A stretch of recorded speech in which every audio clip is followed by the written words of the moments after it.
Because you exist. Ah, enfin. Salut toi. Ne vois surtout pas cette bière, mon pote. Déjà, t'es qui, hein? Et qu'est-ce que tu fous dans mon salon? Je suis ton toi du futur et je te demande de ne pas la boire. Voilà, donc t'es en fin de vie, c'est ça? Pas du tout, mais sache que si tu finis cette canette, tu vas t'en servir une autre, puis une autre, puis une autre. Et alors, Et ben tu vas finir bourré, hein, et quand t'es bourré, tu... Je ronfle. Non. Je vomis. Quand même, Mills, on sait tous les deux que tu ne vomis jamais. Oui, c'est vrai que j'ai l'habitude de tout garder. Ah, je sais. J'écoute de la K-pop en slip léopard tout en fumant un cigare. Oui, voilà, tout à fait, sauf que là, tu vas t'endormir le cigare allumé et tu vas cramer ton canapé. Et toi aussi, tu vas cramer, donc tu vas crever, quoi. Désolé. Ah merde. Mais ce n'est pas tout, parce que ta maison aussi va partir en flammes. Et le problème, c'est que mon petit Mitsune, tu n'es pas encore au courant, mais le quartier a été créé sur une énorme poche de gaz. Et à la suite de cela, ça va créer une énorme explosion avec des dégâts considérables, faisant plus de 1000 morts. Ok, bon bah, je la bois pas. Ben, ce serait mieux, ouais. Mais c'est relou parce que moi j'aimais bien ce canapé. Salut tout le monde, bienvenue à l'Académie, j'espère que ça roule pour vous, moi ça va super. Aujourd'hui dans ce 50e épisode de la case de trop, bah je vais vous parler d'un manga. Attends, un quoi? Oui je sais, mais figurez-vous qu'Ankama m'a contacté pour savoir si je voulais parler de l'intégrale de la brigade temporelle. Ce à quoi j'aurais dit, bah écoutez moi les gars, moi je suis assez ouvert, mais habituellement je traite quand même pas mal de bandes dessinées et de comics, donc je suis pas certain d'être le mec le plus optique pour en parler. Ce à quoi ils m'ont répondu. Ok, super, bah vous m'envoyez votre adresse et puis moi je vous expédie tout ça, hein? Ciao. Que peuvent les hommes face à tant de gentillesse? C'est parti.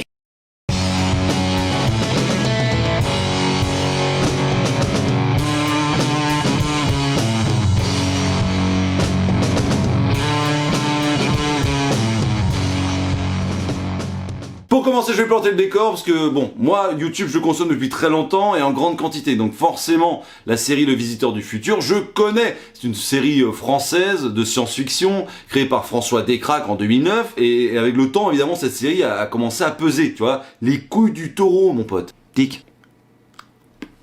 L'histoire de base est assez simple, hein, c'est l'histoire d'un mec qui vient du futur, dans le présent, donc dans le passé pour lui, et qui essaie de modifier le présent pour que le futur soit plus radieux pour lui et pour nous via une technologie futuriste. Je vous ai perdu, non? Bah je sais pas moi, mais imagine que tu puisses pousser un petit Vladimir Poutine du haut d'une falaise pendant une sortie scolaire, je pense que notre présent il serait radicalement différent. Ah je prends un exemple au hasard, hein. J'ai rien contre les enfants, hein, mais c'est vrai que...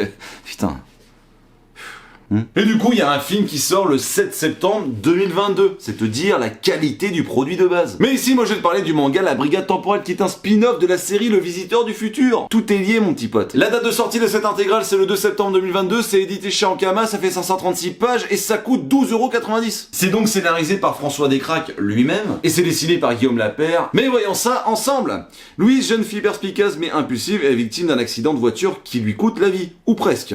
Une étrange brigade la sauve et lui annonce qu'elle a été sélectionnée comme étant une nouvelle recrue potentielle. Louise découvre la brigade temporelle, une police du temps chargée d'empêcher les individus mal intentionnés d'interférer avec l'histoire. Elle comprend alors qu'elle ne pourra plus jamais rentrer chez elle. Bah c'est hyper efficace, voilà, et puis quand on connaît un petit peu la série, forcément, on a des visages d'acteurs et des voix, quand on entend la brigade temporelle, forcément ça sonne quoi. C'est un peu comme les bandes dessinées de Kaamelott. Bref, je suis en train de te raconter ma vie. Place au moins mon pote. Bon, vous commencez à me connaître maintenant, mais c'est vrai que pour moi le manga c'est compliqué, c'est valable pour tout le reste, hein, pour les monsters, les Full Metal Alchemist, pour les Bleach, les Naruto, les One Piece, enfin tout ça c'est la même cam. C'est je comprends que ça puisse plaire, mais moi je trouve ça un peu trop petit et je trouve ça un peu trop en noir et blanc en fait. Voilà, je suis pas un grand fan du noir et blanc, donc bah je comprends que ça puisse plaire, mais moi j'ai des vieux yeux les gars. Hein, la seule façon de m'en faire acheter, c'est qu'il faut qu'il y ait une histoire de bâtard, tu vois, ou qu'ils sortent un manga d'une série que j'aime bien. Ensuite, j'ai trouvé que c'était une histoire intéressante, mais peut-être un poil trop sage. Je m'explique. Il est vrai que j'aime les histoires sans fil, c'est-à-dire que quand quelqu'un se met à poil, moi je veux qu'il soit à poil dans le dessin, tu vois. Pareil pour les gens qui meurent, je veux que ça gicle, je veux qu'il y ait du sang, des os et des boyaux. Alors moi je trouve que ça peut servir une histoire, hein, clairement dans le rapport avec l'émotion que tu vas ressentir devant du gore, devant de la nudité et autres. Je trouve que sur le côté émotionnel et immersion, je trouve que parfois ça peut servir d'histoire. Alors après, est-ce que ça peut être moi un détraqué? Sûrement.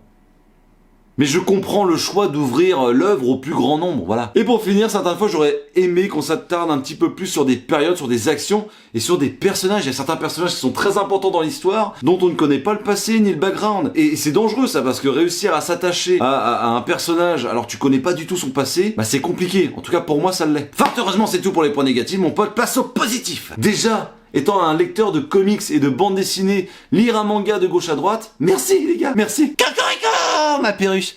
Ensuite, en termes de qualité éditoriale, il y a pas grand chose à dire, hein, même si pour moi, bon, c'est un peu petit et en noir et blanc. Le truc, c'est que tu peux l'ouvrir en grand, il fait plus de 500 pages, tu risques pas de tout niquer. La cover est stylée. Il y a des bonus hyper intéressants à la fin où t'apprends plein de trucs. Et surtout, le prix est totalement accessible. Et ça, c'est puissant. Bah remarque, on te l'a offert, forcément le prix il est accessible, blaireau. Mais ça n'a rien à voir, mais je trouve que le prix il est accessible, c'est tout. Viens là. Quoi? Bah viens là, connard. Quoi? Allez viens, vas-y, viens, je t'attends. Quoi? T'es où mec? Oh, non moi là.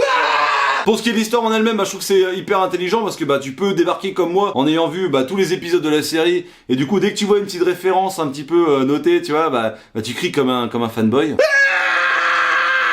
Ou bien tout simplement débarquer en novice, en touriste, et kiffer l'univers dans lequel tu vas te plonger, quoi. En tout cas, l'histoire étant ce qu'elle est, je suis persuadé que les deux parties trouveront leur compte. La partie dessin a réussi à m'emporter et est vraiment super efficace. Et j'ai trouvé que pour une fois, les paysages de fond servaient vraiment l'histoire, mais genre vraiment. Et évidemment, ils se sont inspirés des acteurs de la série, et c'est réussi, voilà. C'est un manga bourré d'humour, et à plusieurs reprises, j'ai rigolé. Et là, il y a vraiment une scène qui me reste en tête.